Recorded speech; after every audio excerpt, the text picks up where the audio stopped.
Mesdames et messieurs, bienvenue sur www.afrique-sur7.ci. Nous sommes aujourd'hui à Paris, porte de Versailles. Nous sommes là pour le salon du chocolat. Oui, nous allons visiter ensemble quelques stands et ensuite parler avec quelques professionnels. Suivez-nous.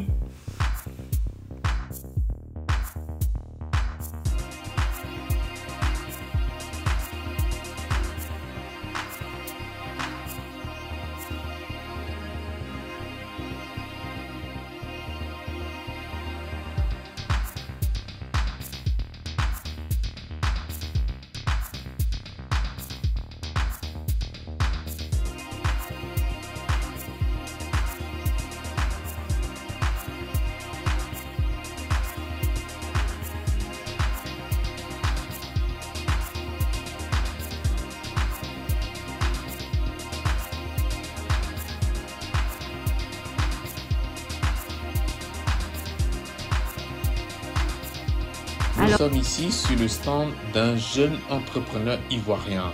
Sa marque, c'est le chocolatier ivoirien. Nous allons parler à sa responsable de stand parce qu'il n'est lui-même pas présent. Elle va nous présenter leurs différents produits. Donc les produits du chocolatier ivoirien sont faits à base de fèves de cacao. D'accord. Quelle origine? Quelle origine? Donc Côte d'Ivoire. Forcément. D'accord. Oui, puisque nous sommes le chocolatier ivoirien. D'accord. Voilà. Et donc le concept en fait c'est de faire des produits qui partent de la fève à la tablette. D'accord. Et en même temps d'être créatif par rapport à nos saveurs locales. D'accord. Donc tout est fait avec des produits locaux. Donc c'est pour ça qu'on a du gingembre, du piment, de la noix de cajou et... Ouais, j'ai vu que vous aviez pas mal de variétés de produits. Totalement. Et puis bon, on a du lait également et on a la fève. D'accord. Torréfiée. Alors, ce que je voulais savoir, dans une plaquette de chocolat de ce format-là, combien de teneurs de chocolat a-t-on? Alors, donc, en lait, vous allez avoir un peu moins, mais vous avez là-bas donc des tablettes qui font du 80. D'accord. Et si vous rajoutez le cacao, ça vous fait du 85%.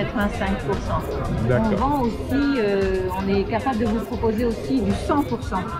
Ça c'est pour les vrais amateurs de cacao et d'amertume. D'accord. Et bien sûr, on a la fève. Ok. Et combien coûte une plaquette de ce type? Une tablette vous reviendra à 8 €. Donc, et vous pouvez les trouver sur notre site internet pour ceux qui ne peuvent pas venir. Oui. Et vous pouvez profiter de la promotion que nous faisons pour le salon du chocolat et qui va continuer puisque bon, on arrive dans la période des fêtes. Donc si vous allez sur https lechocolatierIvoirien.myshopify.com, vous allez voir tout le travail qu'on fait. Vous allez avoir notre histoire, l'histoire du chocolatier ivoirien, qui est une belle histoire. Et d'ailleurs,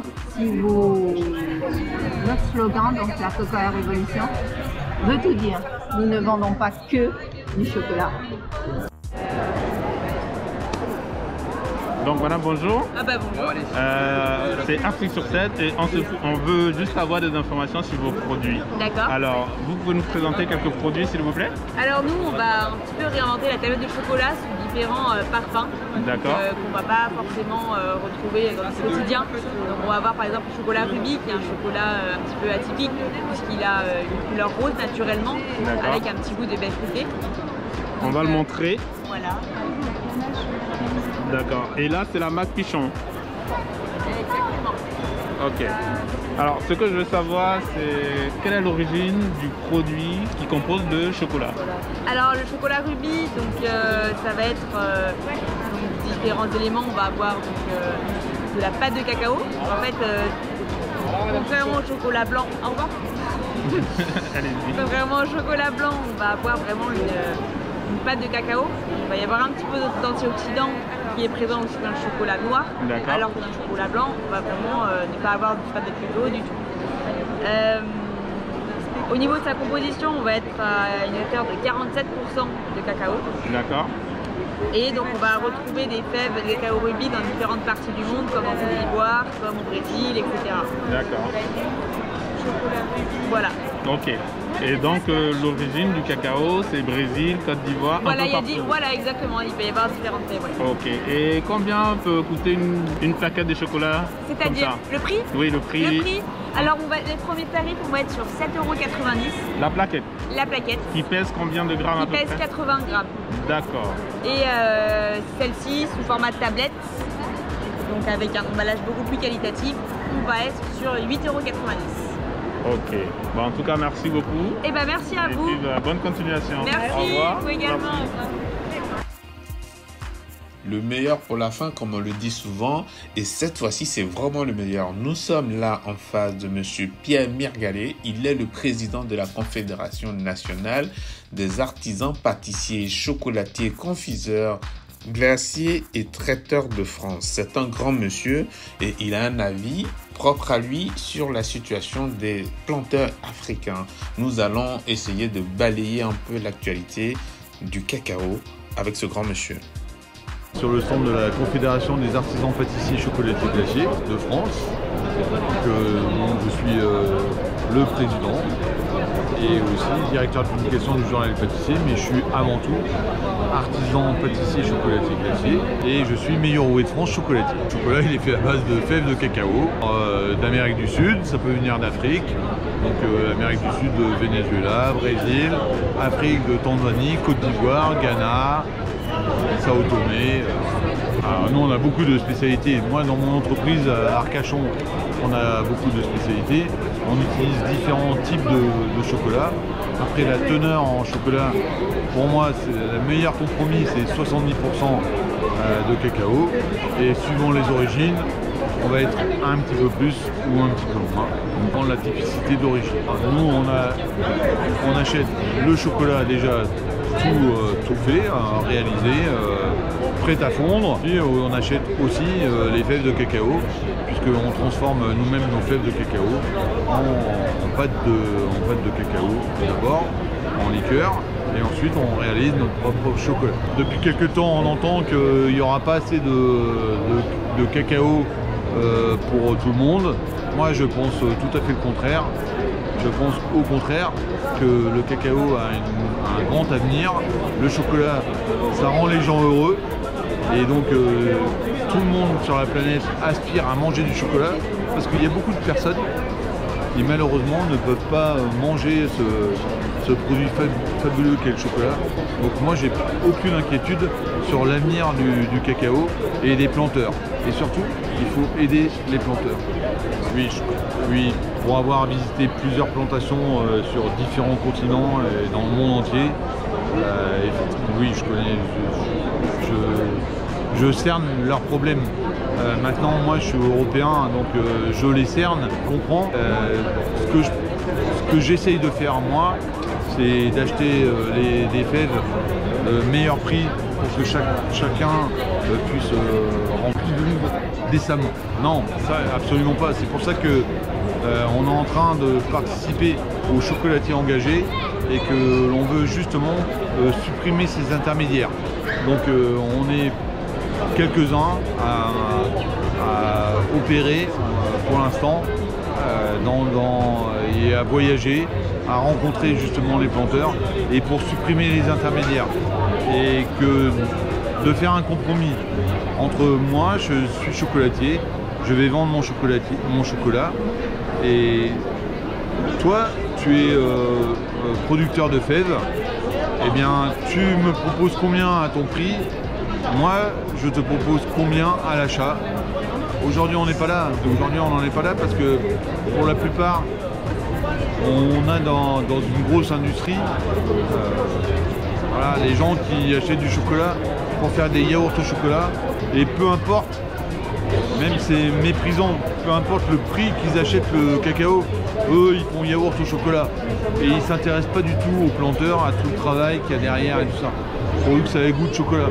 Nous on n'est pas du tout dans cette démarche là. Nous on veut du chocolat typé, du chocolat bien fermenté, avec une belle production. Tous les paysans producteurs de cacao, comprenez que avec des gens comme nous, en produisant moins mais de meilleure qualité, ils allaient gagner plus. Ben, tout le monde va y trouver son compte. Mais vraiment tout le monde. Parfaitement conscient. Ça fait 20 ans que je vais dans les plantations. Et ça fait 20 ans que je suis un peu... voilà, je ne comprends pas. Je comprends pas. Mais on est victime aussi, mais on est aussi responsable. Et c'est un peu aussi de notre faute. Parce que pendant longtemps, voilà, on achète le chocolat et voilà, on ne s'est pas soucié de ça. Voilà. Pas d'agriculture motorisée, hein. Donc il va nettoyer plante par plante jusqu'à désherber 1 hectare de cacao. Il va planter ses pieds de cacao. Il en a pour 4 ans pour avoir sa première production. Sur 1 hectare, il peut espérer 400 kg de cacao pour sa première récolte. Il y a 2 récoltes dans l'année. Et donc, il ne gagne pas beaucoup parce que la récolte, on lui achète le kilo à 800 francs CFA. Donc, à peine plus d'1 euro. Et il a ça pour vivre toute l'année avec sa famille, ses enfants et tout ça. C'est pas facile? Non, c'est pas facile et c'est pas normal. C'est surtout pas normal. C'est ce que nous, avec les chocolatiers engagés, justement, chocolatiers engagés, on s'engage à acheter une récolte. Par exemple, là on a fait au Cameroun, on s'est engagé à acheter une récolte à 1640, ce qui est un prix complètement différent. Ouais. Mais pourquoi? Parce qu'on va supprimer les intermédiaires, notamment pour la Côte d'Ivoire. Il suffit que l'État nous fasse confiance et qu'on signe un traité, comme quoi on puisse nous acheter le chocolat, enfin les fèves plus cher, mais que cet argent aille directement aux planteurs, qui ne soient pas avant sectorisés, c'est-à-dire avec des intermédiaires qui prennent leur part, alors qui donnent leur part dès le départ.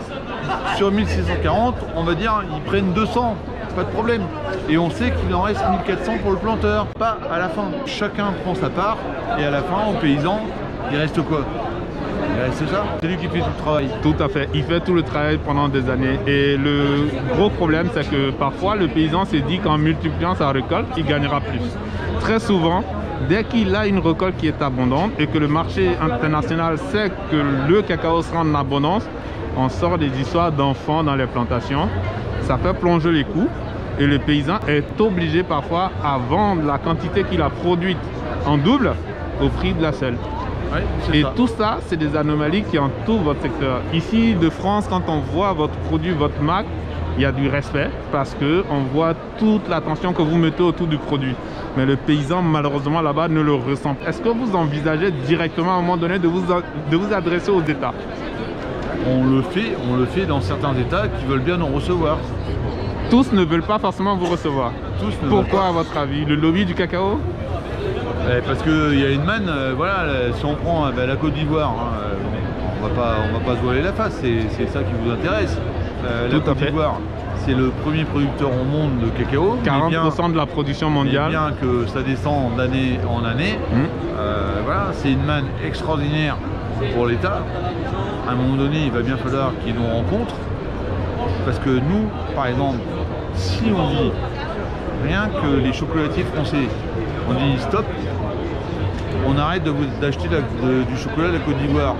Parce qu'il n'y a pas que du chocolat des fèves en Côte d'Ivoire. Si on dit stop, on n'achète plus de fèves en Côte d'Ivoire. Comme ça s'est passé pour Cuba.